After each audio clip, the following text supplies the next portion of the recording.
ورجعنا لكم لفقرة الضيف. كل الناس بتهتم بموضوع الأبراج وحظها السنة اللي جاية، وهتعمل إيه في الشغل، وهتعمل إيه في علاقتها العاطفية وفي علاقتها الأسرية. بس إيه الكتف والكتف ده يا بنتي؟ أنا مش على طول يعني في كلب هبشها من العظمة دي. لا لعلمك العظمة دي يعني طب احنا هنقعد نتدلع ونسيب الضيف يا حبيبي طيب واقف يا جماعة، بما اننا داخلين على السنه الجديده وناس كتير بتحب قوي تعرف حظها في الشغل وفي الحياه الرومانسيه وفي الحياه العائليه في السنه الجديده، فاحنا قررنا ان احنا في الفقره دي النهارده ما نستضيفش فنان او مغني، هنستضيف عالم في الفلك يقدر يقول لنا شويه حاجات كده عن حظنا السنه اللي جايه. معانا الفلكي احمد شاهين.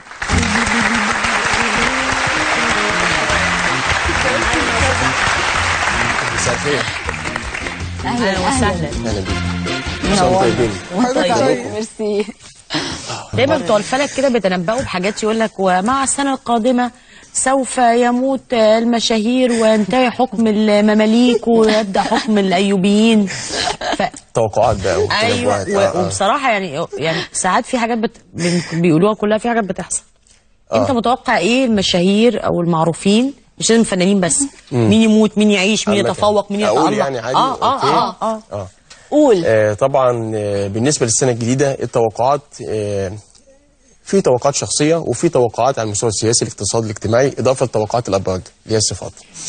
بالنسبه لتوقعات المشاهير انا اتوقع طبعا بالنسبه لمصر انا توقعت قبل كده وفيات وابتلاءات وحصلت بنسبه يمكن 90%. يا ماما نسبه 90%. طب ايه اكتر حاجه قويه بس توقعتها قبل ما نبتدي وفاة وحصلت؟ سيدة الشاشه فاتن حمامه في احد الفضائيات، وبالفعل قبلها باسبوعين تحديدا توقعت بالاسم سيدة الشاشه فاتن حمامه ستنتقل الى رحمه الله، وبالفعل بعدها ب 15 يوم وسيله الاعلام دي اعادت نشر توقعي في حينه بعدها ب 15 يوم. طبعا في سياسيين كان مقتل القذافي توقعته باليوم قبليها، كان في شهر 8، انا قلت سيتوفى او سيتم اغتياله وقتله في شهر اكتوبر، حددت اليوم. في فنانين يعني في مش كلها وفيات، في حد همت حد كده يعني.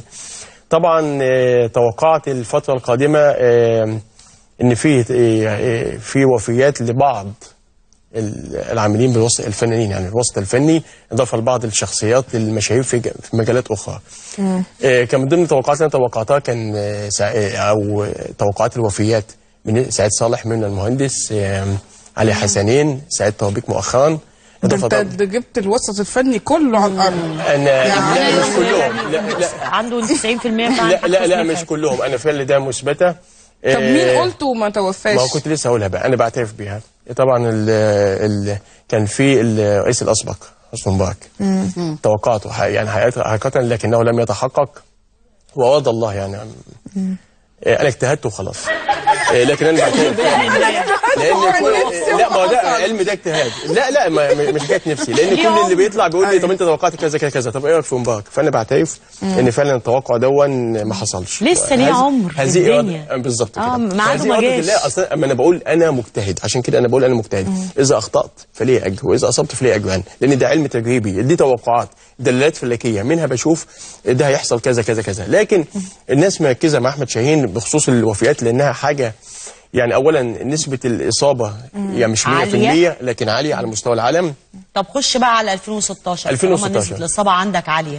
لا مش عايزين نعرف هو لا هنقول بقى لا نعرف لا افرضوا اللي بيسمع ده دلوقتي سمع واجتهد. ان شاء الله دي توقعات. لا ما تقولش يا سيدي كلنا هنموت. مش عارفه. طب نبدا بالتوقعات السياسيه والاقتصاديه مثلا البلاد وكده.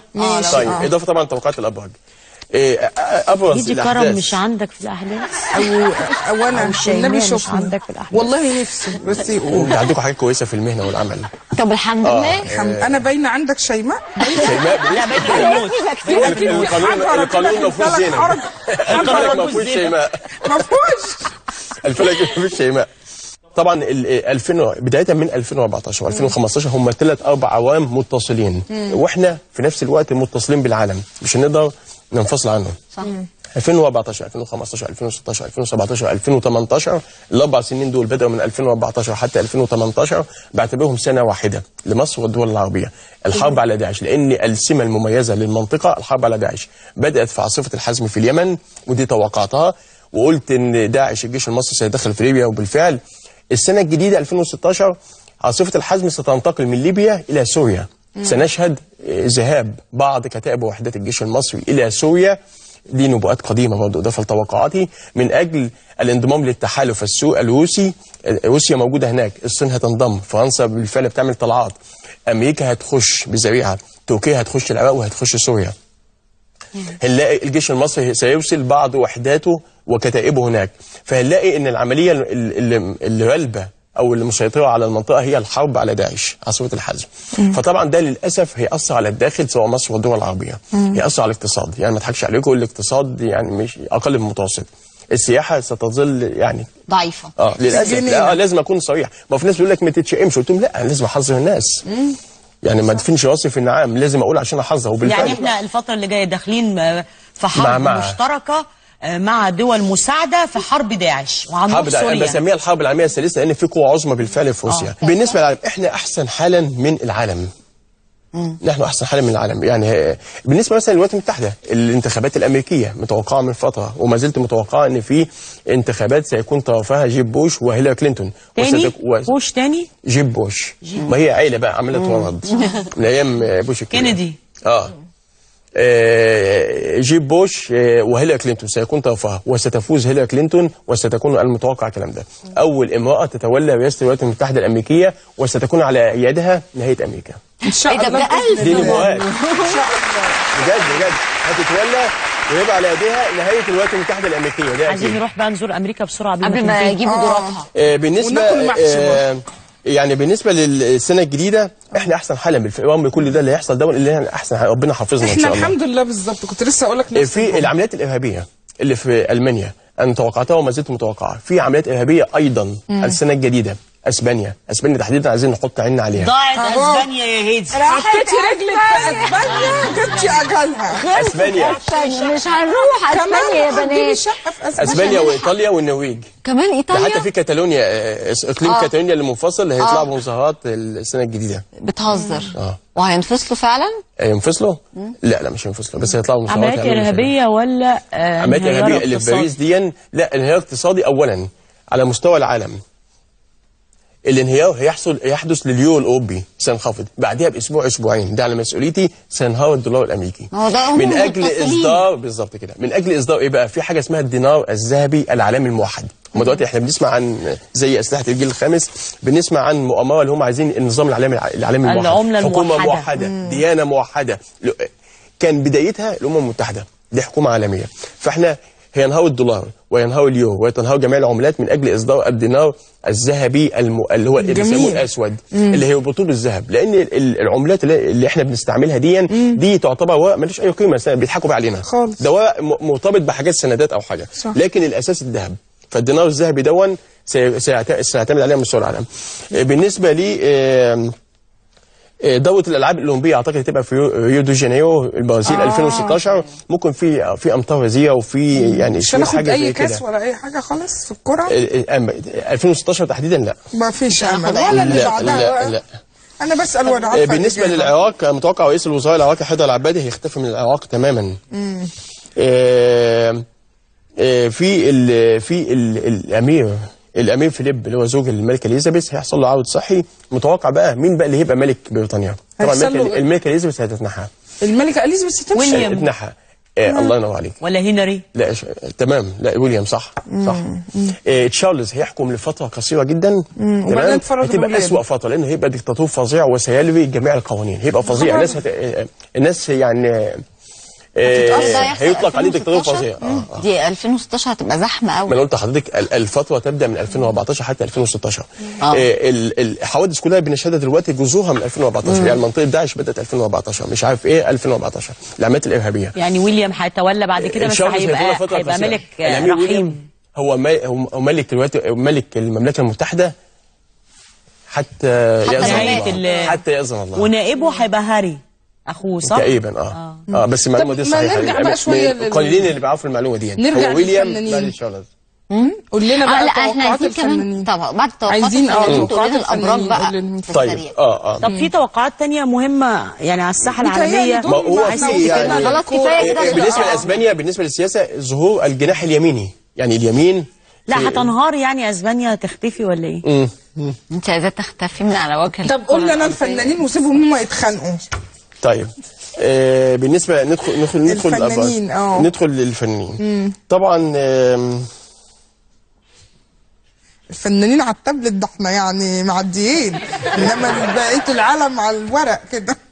كنا خلينا في الورق. طبعا بالنسبه للناس اللي هيبقى عليهم كنا خلينا فين؟ كنا خلينا في الورق.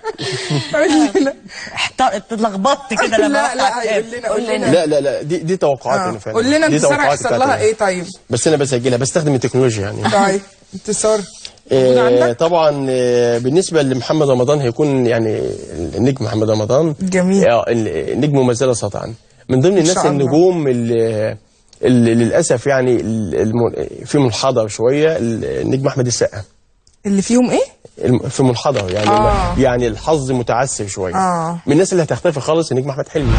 هيختفي خالص؟ من الناس اللي بتختفي يعني في اختفاء، يعني بدل ما بتطلع بتنزل خالص تختفي. بالنسبه لرياض عبد الرازق حظوظها عاليه جدا الفتره القادمه، بس المتوقع لها مشاكل. وهتتجوز؟ هتتجوز تاني، بس متوقع لها مشاكل بسبب يعني اللي هو الزوج السابق.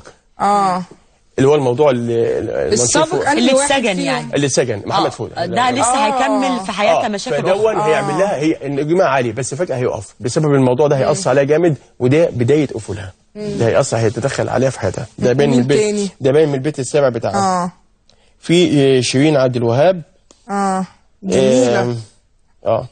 بس هي على طول لا هي على طول هي في دوامه من المشاكل على طول، وهتفضل هي بس فنها يعني ده شخصيا صح، لكن ما هو كتر المشاكل بيأثر على البتاع. بالعكس ده بيأثر، بيخليها تطلع لنا اغاني باحساس اكتر يعني. لا انا شايف كده جايز هتعمل اغاني. معلش هي ساعات بتقول كلام كده يعني ما تركزش معاها قوي.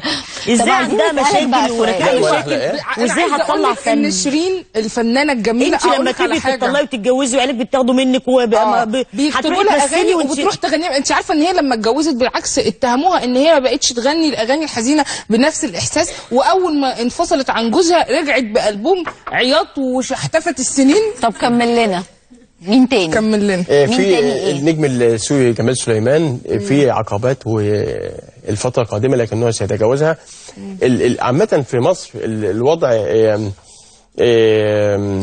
على المستوى الفني ما فيش يعني يكاد ما فيش نجم هيطلع كده. قلت محمد رمضان. لا نجم مثلا محمد رمضان اصلا نجمة بنت نجمة بنت لا يعني لابسة اصفر هتطلع لك في سماء الفن كده. لا مش شايف حد. مش شايف؟ لا النضاره لازم تبقى ماشي. نعمل ليزك بقى. في حد هيعتزل؟ مفيش حد. في فنانه او فنان هيعتزل؟ الناس تفرج.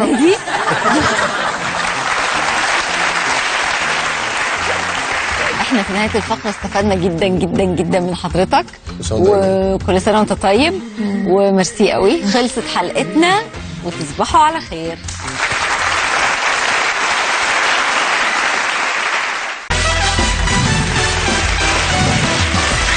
ايجيبشن هيبوسني، ايجيبشن هيبوسني، ايجيبشن هيبوسني. لفه كبيره عشان يطلب اوردر. انا مش عايز اوردر.